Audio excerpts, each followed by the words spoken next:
قرآن کے فضائل۔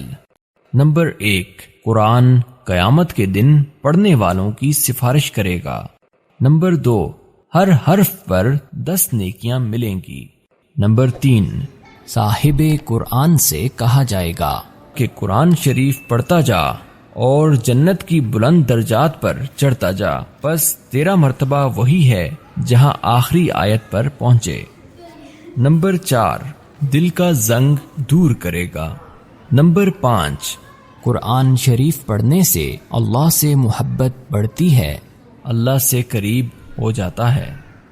تلاوت کرنے کے آداب: پاک اور صاف ہونا، وضو کے ساتھ ہونا، با ادب بیٹھنا، قرآن شریف کو رحل یا صاف تکیہ پر رکھنا، اس کے طرف پاؤں نہ کرنا، اس سے اونچی جگہ نہ بیٹھنا، تعوذ اور تسمیہ سے شروع کرنا، پڑھنے کے درمیان بات نہ کرنا، اگر بات کرے تو پھر سے تعوذ پڑھ کر شروع کرنا، اچھی آواز میں تجوید کے ساتھ ٹھہر ٹھہر کر پڑھنا۔